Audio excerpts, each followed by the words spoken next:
waxa cabdishaliil oo murugo badan runtii oo saameyn igu keenay kuna keenaya qof kastoo iimaan lana ku keenaya wuxuu nabigu yiri calayhi salaatu wassalaam maa min cabdin yastarciihi illaahu raciya ma jiro addoon ilaahay uu u dirsanayo mas-uuliyad hoostiisa uu dhigayo wahuwa yamuutu wahuwa gaashi liraciyatihi ilaa xarama allahu caleyhi aljanna isagoo qishaya oo khiyaamaynaya oo gacan bidixaynaya mas-uuliyaddii iyo dadkii uu mas-uulka ka ahaa ilaa ilaahay hortiisa waa mid jannada laga xaaraantinimeeyey hawshaas hawl fudud maaha ninka usra haysta tusaale ahaan aabbe qoys ah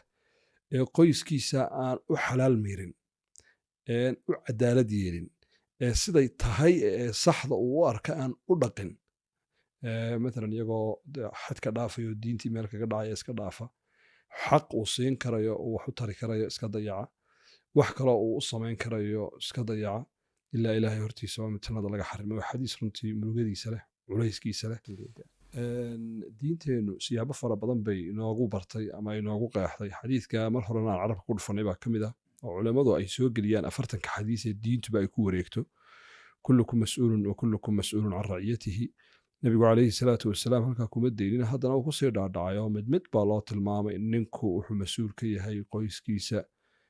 xaakimka ama ummadda ninka maamulaha wuxuu mas-uul ka yahay mujtamaciisa iyo shacabkiisa walmar'atu raaciyatun fii beyti zawjiha wa waladihi gabadhu waxay ka tahay mas-uul oo la weydiin doonaa ninkeeda iyo ubadkiisa iyo gurigii uu u dhiibtay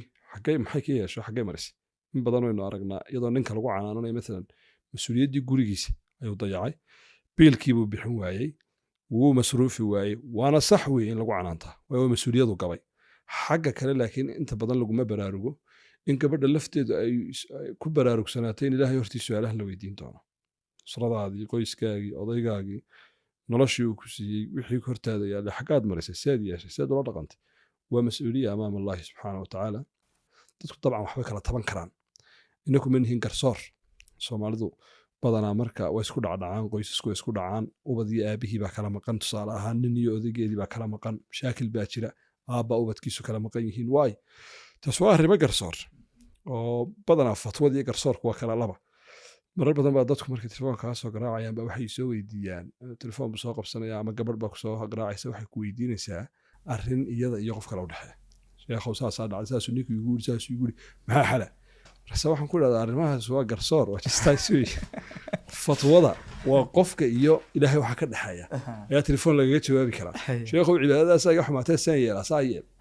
waxaas ma xaaraan baa ma xalaal baa waa xaaraan fatwa saasaa loo